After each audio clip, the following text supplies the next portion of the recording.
Content marketing is nothing new, but how have things changed and what's working in content marketing in 2023?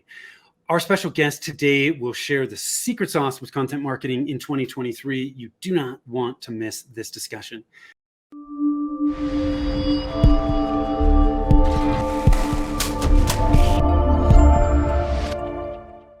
Hi, I am Tim Fitzpatrick with Rialto Marketing, where we believe marketing shouldn't be difficult and you must remove your revenue roadblocks to accelerate growth. Thank you so much for taking the time to tune in. I am really excited to have Danni White from DW Creative Consulting Agency with me today. Danni, welcome and thanks for being here. Thank you so much, Tim. I am honored to be here. I'm excited to dig into this. We're going to talk about a few things with content marketing that I think a lot of people haven't thought about, not a lot of people are talking about. So before we do that, though, I want to help us get to know you a little bit. I'm going to ask you some rapid fire questions. Are you ready to jump in? Yes, I'm ready to jump in. When you're not working, how do you like to spend your time? I like to spend my time traveling and reading. Those are my two favorite things to do. So, reading anything in particular, or just all kinds of stuff? I read all kinds of books, but right now I'm reading a book on prayer, and I'm reading a second book simultaneously that is on basically business strategies. The prayer book is by Chris Hodges, and the business strategy book is by Myron Golden. I love it. So if your business strategy doesn't work, you can pray. I mean, it takes both. I love it. What's your hidden talent? My hidden talent, was a good question. My hidden talent is that I can play the piano. I played the piano for 6 years as a kid, and I'm starting to get back into piano playing as an adult. So that's my hidden talent. Nobody knows that I can really play the piano except for the people that taught me. But I like music, so yeah. So you had a gap, and you're I had a very long gap, long gap. Yeah. What's the best piece of advice you've ever been given? The best piece of advice, gosh, I've been given a lot of good pieces of advice over the years, but I think the best one would probably be saying no is a complete sentence. And it's not just it's saying no to things that don't serve you, things that might not be in your zone of genius. And it opens the door and makes space for you to say yes to other opportunities that fit you best. So I think that's probably the best piece of advice that I continue to kind of try to apply to this day.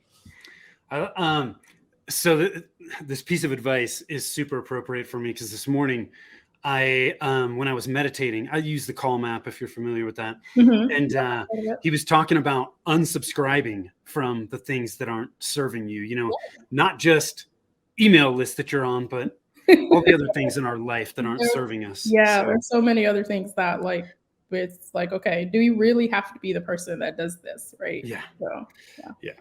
What's one thing about you that surprises people? My age. I'm in my early 30s and no one ever believes me. So yeah, that's probably the biggest thing. Be thankful for that, right? Exactly. Gosh, I remember when I first turned 21, I was like, oh yeah, they're carding me again. They're carding me. And now it's like, what? You're not going to card me? Like, just because I have gray hair? Right. Exactly. Yeah. Yeah. I still get carded to this day. So it's like, okay, I'm good with it. You have great genes. What does success mean to you? Ooh, that's a good question. So success for me is being able to really fulfill my purpose in life. Really knowing what that is and being able to use my gifts and talents and abilities, not just to work and serve my clients, but also to serve my community, serve my family, serve the people around me. Where's your happy place? My happy place is on a beach all day, every day. Anywhere in particular, or just any beach will do? I love all of the Caribbean islands, Jamaica, Belize, all of those places. I love any beach around Bahamas, any beach there would do. Cool. And you're in Texas, right? Yes, I am outside of Dallas, Texas. Okay, cool. So going to the Caribbean. There's no real beach around here. No. Well, but going to the Caribbean for you, that's pretty not a bad flight, right? Not it's a bad easy flight. To get there. No. 2.5 hours, maybe 3 hours at the most, and you're on an island. Good Yeah. for you. What qualities do you value in the people you spend time with? My family is very large. My friend circle is very small, and I think the qualities that I would value the most is loyalty, being honest, being able to serve each other, and also being positive and being full with joy, like being able to laugh and have a good time. I like that. I'm always telling my kids, it's not the quantity of friends you have, it's the quality of friends you Oh, have. And yeah. there are so many people that have all these friends, but dang, if like they had to drop things to just come be there for you, how many of those people would actually be Would there, actually be there. Yeah. I Yeah. always tell people like, okay, ask every so-called friend that you have, ask them for $5 and see how many $5 bills you get. Yeah. I mean, it's like I have the friends I have, I can count on one hand. Yeah, yeah. It's a Um, handful. It's just a handful, and yeah, they're your ride or die people. So, yeah. But I know if I asked them to be there, they would be there. yep. And gosh, one of them I've known since I was 4, and Wow, I'm almost 50. So that's what you call a long-term friendship. long time, long time. Yeah. Yeah, I call him my brother from another mother. Yep. I mean, that's what they are. They are like almost just as much as family. Like they probably are even stick closer to you than your family. So, Yeah, yeah. it's crazy. So tell us a little bit more about what you're doing with DW Creative. Yes. So I've been in the digital marketing world for the last 10 to 12 years. I served in different capacities at different companies. And I started my agency to really service small to mid-sized businesses in the web design and branding space. That's primarily what we focus on. And then the subset of that is obviously content marketing and social media marketing are big subsets of that. And so we really want to help these small to mid-sized businesses gain visibility, and by gaining visibility they're able to increase their revenue, and that's our primary goal. I love it. So let's dig into it. Let's talk content marketing, right? Let's do it. Hi. So what are some of the reasons businesses should be producing more content, and why do they struggle with consistency? Okay, so the reasons businesses should be producing more content: one, customers demands have changed so much, right? They continue to change every day. Just the evolvement of social media, the evolvement of technology in general, being able to match your product or service to what customers need at that time. And I think a lot of times you're able to do that through content, because if you think about it, people are either always in their email or always scrolling on some social media platform or reading a blog or watching a video or something like that. Like they're always consuming content. Yeah. Why not it be content that you have created around information that your company is producing, or product or service that your company is producing, right? I think companies struggle a lot, and a lot of small to mid-sized businesses struggle because they don't have a real strategy in place. They think like, okay, we're going to wake up on Monday and we're just going to randomly write a random blog post, right? And then they don't do it for the next 6 months, and they wonder why no one actually read that blog post, because it's a strategy around every piece of content that has to be put into place, and it's the consistency, right? So let's say it's January and we're like, okay, everyone's pumped. It's the first of the year, and like we're gonna like produce all this content, and it's in our heads and it might be on paper, but no one has actually assigned tasks to people to actually produce this content, right? And the second struggle in organizations is they don't get everybody on board. And I have even walked through this struggle in my previous company before I launched out and started my agency. Getting the C-suite, getting your peers, getting people on board with the content that you're producing so that they share it and their audiences start engaging with the content. That's a very big struggle for a lot of Yeah. companies. So It's yeah. so isn't that so ironic too? Because it's like, gosh, you're investing in this content. Mhm. Why aren't you communicating this to the rest of your team so that you can leverage all these people that work for you to help promote it where it makes sense, Yeah. right? Yes. Yeah. Um, yeah, strategy and planning are obviously near and dear to my heart as Mhm. somebody that's a marketing consultant and an outsourced or fractional CMO. Mhm. I always think of strategy like fuel and planning is the vehicles, The right? vehicle, I got What you. vehicles are we going to use? Yeah. Too often with marketing, people select the vehicles before they figure out, Or like, they do we figure out have the fuel product. for these things? Exactly. And that's when you run into, and I'm sure you've heard this too, Danny. It's like, oh, well, we've done content marketing, it didn't Mhm. work, or we did SEO, it didn't work. Right. SEO is Usually, the big one. yeah, it's a lot of times with marketing, the vehicles you choose are important, but the Mhm. sequence The is sequence is also equally, if important. not more important, Yeah. right? And so they don't have a strategy, they don't have a plan, Mhm. and then it becomes, let me throw spaghetti up against a wall and see what sticks, right? Um, the other big roadblock I see too when people initially get into content marketing is, Mhm. what am I gonna write about or talk about or do videos on? Which is so ironic to me because once you get into content production, Mhm. there is no shortage There's no shortage of of ideas. produce. No, there's no, and I think a lot of times prior even to the strategy and the planning, it's really an understanding of like your audience. Do you understand the people that you're talking to? Do you understand what kind of life they're walking through? Do you understand where they're at in their particular life? And where do they hang out online? And so a Mhm. lot of times when clients come to me, let's use social media for example. They're like, okay, I want to do social media.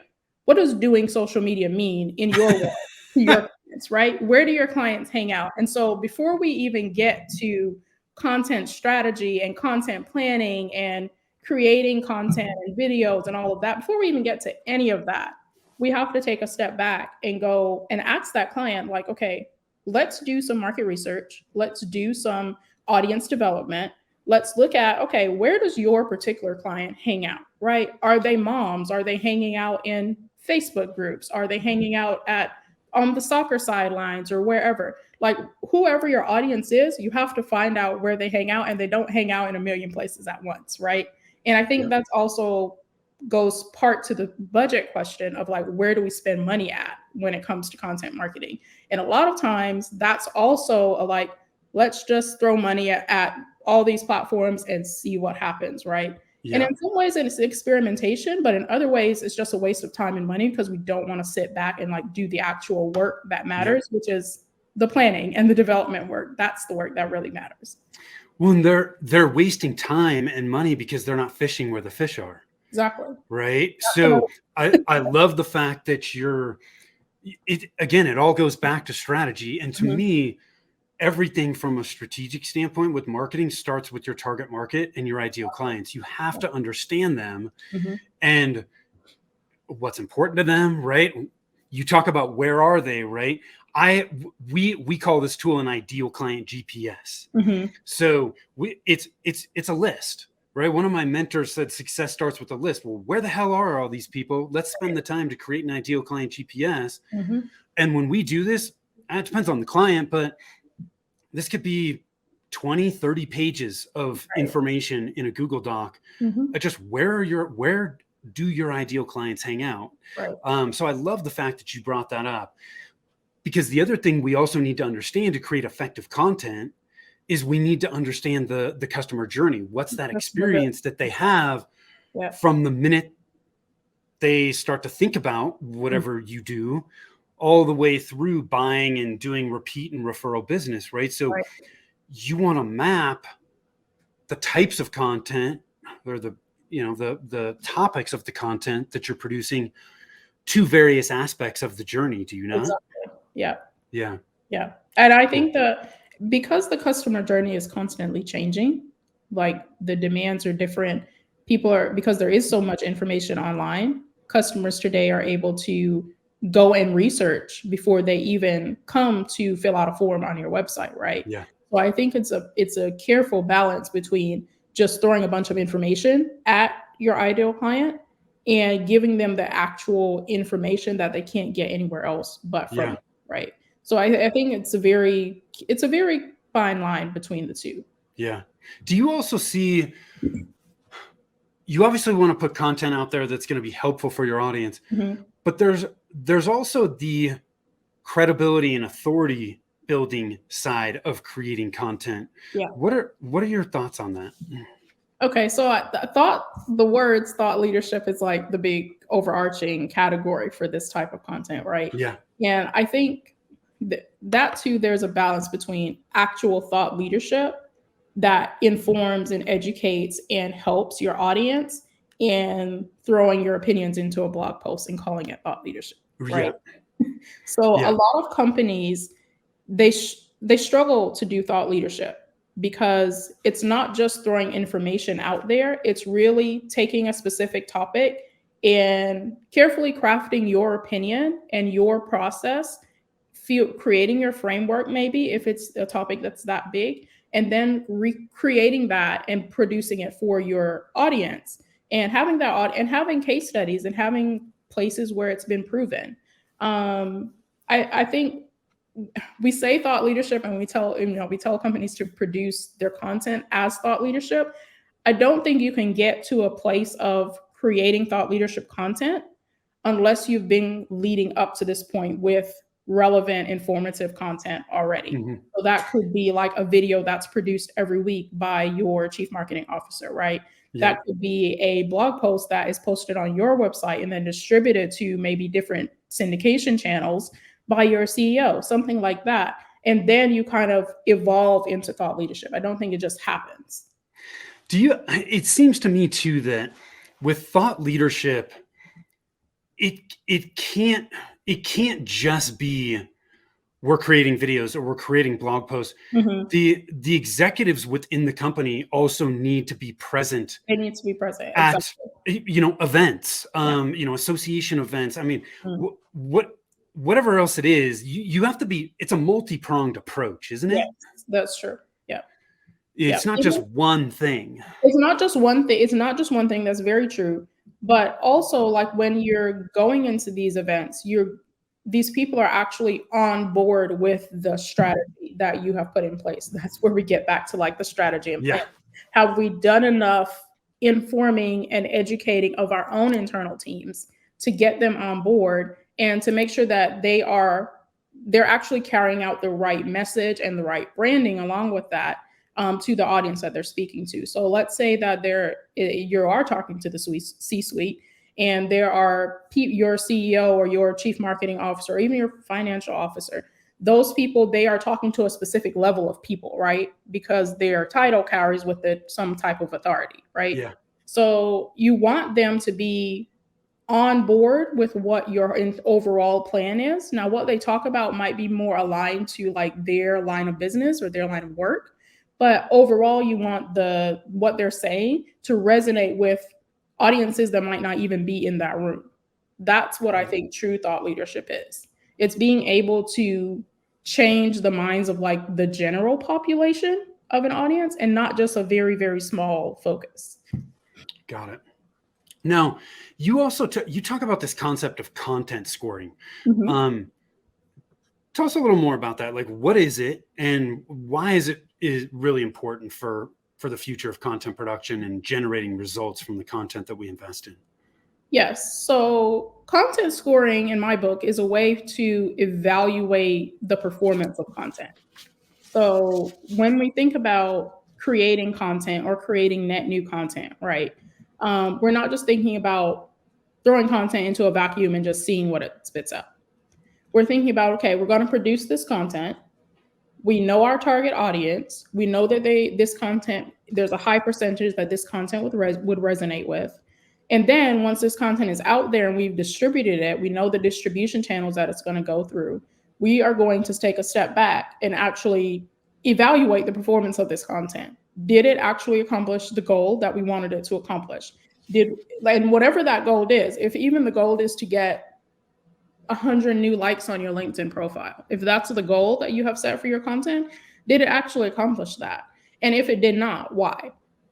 And that kind of like gray area where you're asking questions and digging deep into the data and trying to find out, okay, what actually worked and what didn't work and what can we do better next time? It helps to eliminate wasting time, wasting energy, wasting money, and wasting, your team on efforts that don't really matter. Got it. So we need to understand why we're creating certain pieces of content. Yeah. That why is going to help dictate the metrics or the data that we'd like to attach to that to determine whether it's performing.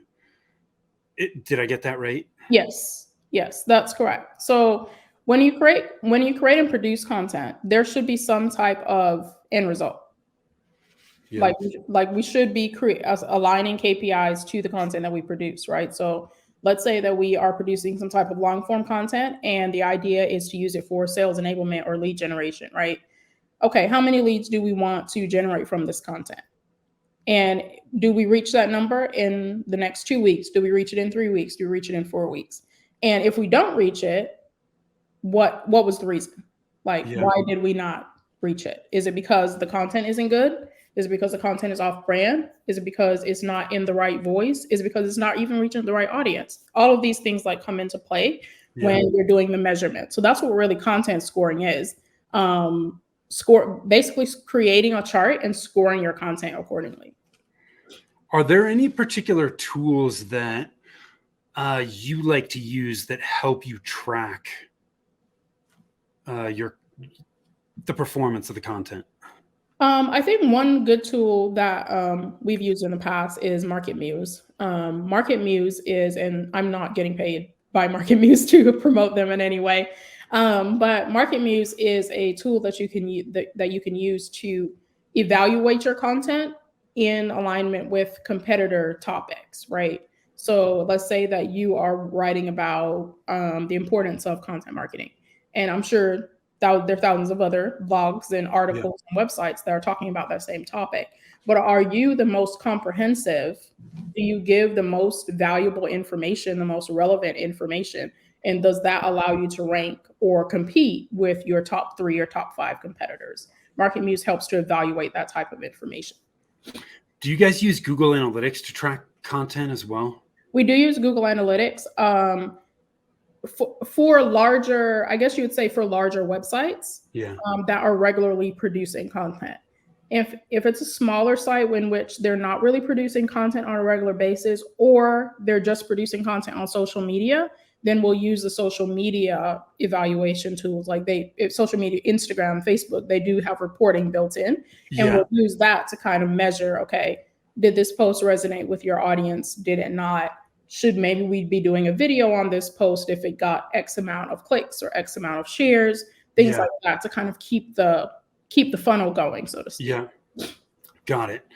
So most important thing is we need to understand, to content score effectively, we need to understand why we're creating the content, what our goals are, and that's going to dictate what metrics we choose to track, and that's how we're gonna score. Yes, exactly. Okay. In our company, we have basically a red light, yellow light, green light system that we use, where we have three scoring metrics. So of course, green light is if the content did really well and it met the KPIs, the goals that we are wanting to reach. And if it did, then we go and do the next step in terms of recommendations. Should we build out a full funnel based upon this content? Is there an email sequence around the corner on this content? Things like that. Okay. Yellow light is content that it met some of the KPIs, but didn't really meet all of them. We're not really happy with the results. That's where we go back to the original content piece maybe and look at, okay, that's where we start asking the questions. Why did not it work? Are we reaching the right audience really? Maybe we need to finesse that a little bit. Maybe it's not the right piece of content, things like that. Okay. Red light is where we completely fail. It's a complete fail. You need a complete do-over. Crash and burn. Exactly. Crash and burn.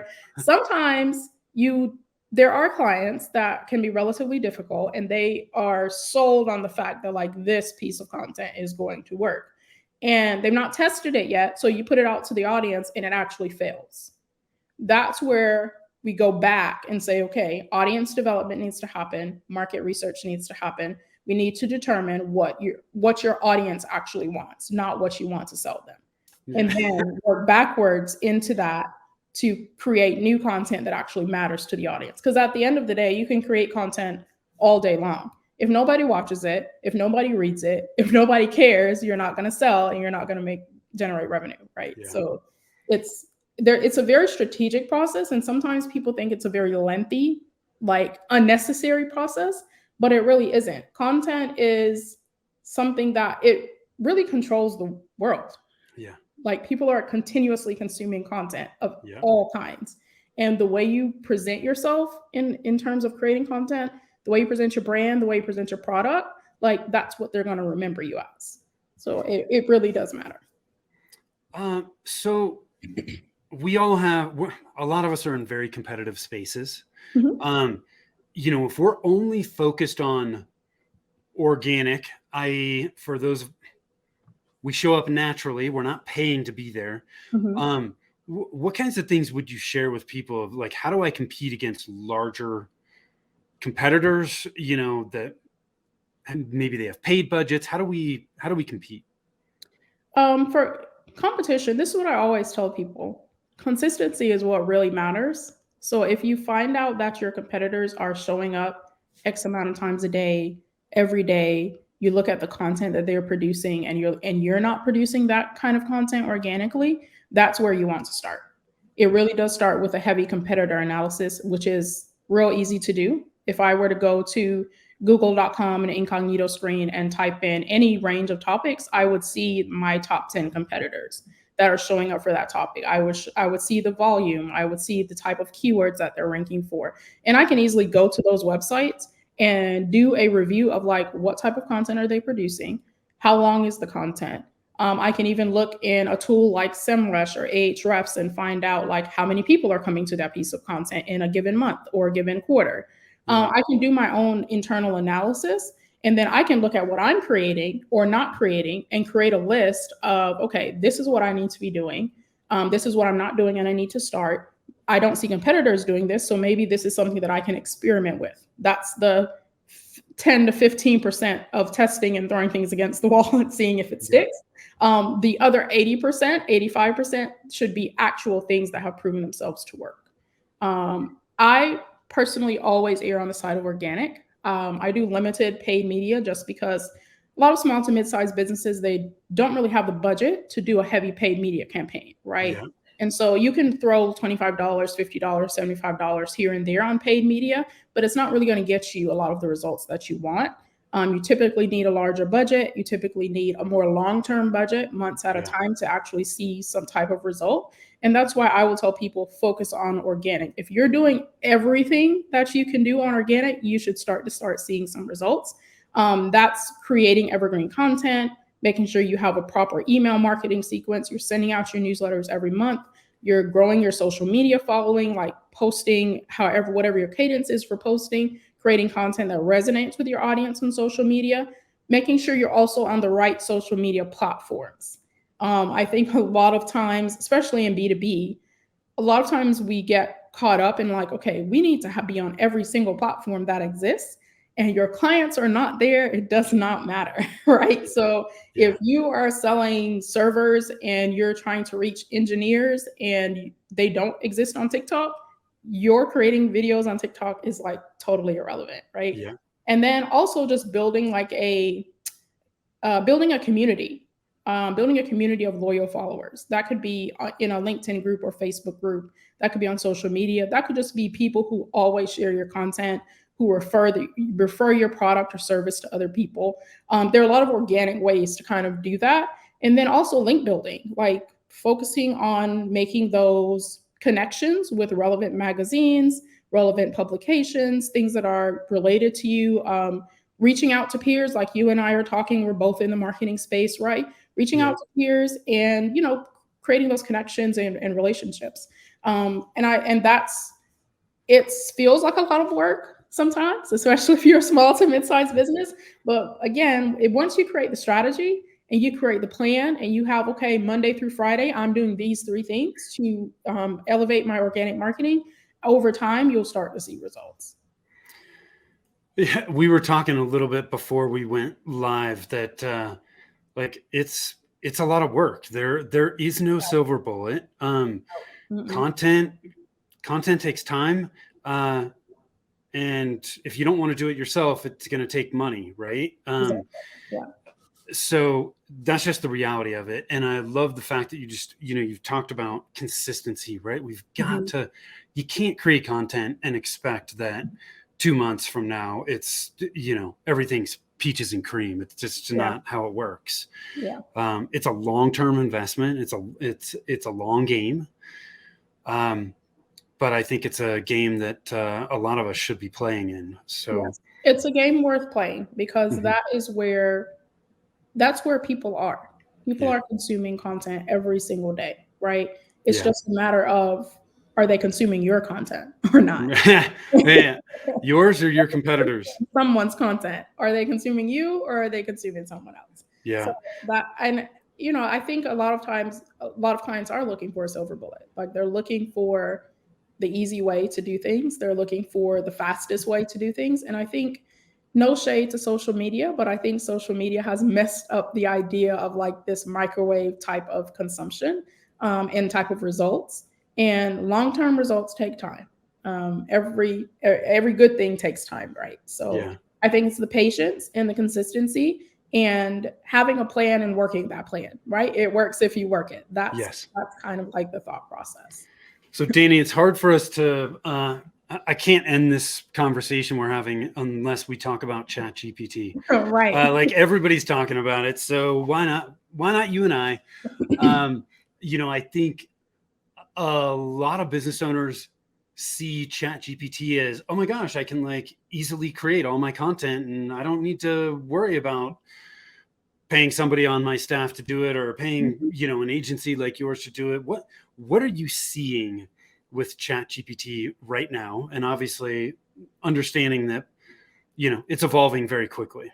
Yes, it is definitely evolving. What I do see with ChatGPT right now that can be useful for marketing agencies and people who are trying to, elevate their marketing work and even put into more efficiency and more productivity. It can definitely help from the content side on prompts. If you give it a keyword or a couple of words, it can give you prompts for writing new content. It can actually write a first draft of content for you, Yeah, which, if you're pressed for time, having that initial copy can actually help you. Now, you can't go just publish what ChatGPT writes, right? yeah, It's a machine, it's not a human. yeah, So it does take some editing and finessing and making sure that it matches to your brand and tone. But I think it can be useful in terms of like producing content. Like if you yeah, give it a prompt, even for social media, it can write social media captions. We've done some testing on that too, where we will give it like a prompt for social media or for an image that we're creating or a video, and it'll produce a caption. I think where the work still comes in is that it doesn't yet have a good handle on brand and tone and voice. And you can tell that a robot has written it or a yeah, very beginner entry level writer has written it, right? yeah, And so that's where the like a lot of the finessing of the content will come into play. I think as artificial intelligence continues to speed up, and the machines are fed more data. I do think that there is the opportunity for companies to include their brand voice and brand tone in feeding that as a data element yeah, into the artificial intelligence machine. yeah, I think that is like a next level, probably a next level thought pattern that could yeah, happen in the future. And but still, I don't err on the side of like it will totally eliminate writers. It yeah. will never. I don't think It will so never. either. Um, but like you said, I think right now the biggest benefit is just efficiency, right? it Mhm. can it can help do some of the initial work that The needs to be initial work. done, Yeah. and then you can come in and do your fine tuning and tweaks. Mhm. But it can save a lot of time up front. The other thing that I find too with it is the input determines the quality of the Determines output, the right? quality. So Exactly. what you put in those prompts Mhm. um, is really really important. And I'm starting to see, and I haven't played with it enough, but there are people that are actually sharing their prompts, right? So Mhm. like I saw a video the other day. This guy had created a prompt to help create buyer personas, and Wow. Yeah. um, It's pretty cool. Again, there's going to be some massaging that you have to do with that, but gosh, to think about like using a prompt like that and starting with a base that you can then work from and fine tune, man, for some of us that can save a significant amount of time. Yeah, that's true. I do think that it is a tool for efficiency. Like in the buyer persona example, if you're a person that is willing to do like that type of work, but you just need like a foundation and you can then take it and run with it, I think that ChatGPT is like going to eliminate a lot of the entry-level research, entry-level content development type of roles, and it's going to allow human beings to do that next level thinking and next level creation, next level production. Right? I do think that it serves as that type of foundation.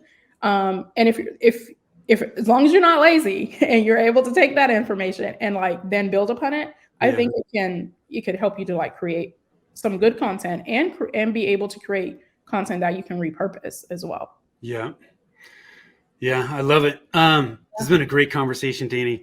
Any last minute thoughts you want to leave us with today? Content is hard. It's not easy. But I will say that consistency does make a difference. And the person that creates the most relevant and informative information is the person that wins in the end, right? That's the company that wins. That's the brand that wins.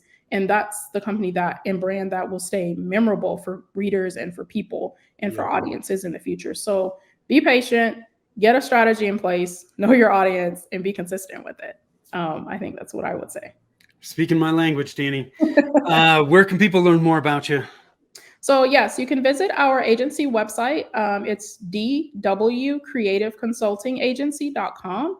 You can find out more about our services there. You can also connect with us on Facebook and Instagram and LinkedIn as well. And then I also have a podcast that focuses on digital marketing for small to mid-sized businesses. And you can go to that website, download and subscribe to that podcast as well. It's called hashtagsandhabits.com. Cool. For those of you that are listening, we'll make sure that stuff gets in the show notes. But dwcreativeconsultingagency.com. You can also check out hashtagsandhabits.com. Danny, thank you so much for taking the time. I really appreciate it. I have enjoyed the conversation. And thank you, Tim. This was awesome. I know the folks that are watching or listening have as well. Those of you that are watching, listening, thank you. I appreciate you. We've been talking about content marketing. To me, content marketing falls a lot heavily into that lead generation side of things. Lead gen is one of the 9 revenue roadblocks that we help clients remove. If you want to find out which roadblocks are slowing down your growth, you can find out over at revenueroadblockscorecard.com. You can also always connect with us over at our website at rialtomarketing.com. So thank you again. Till next time, take care.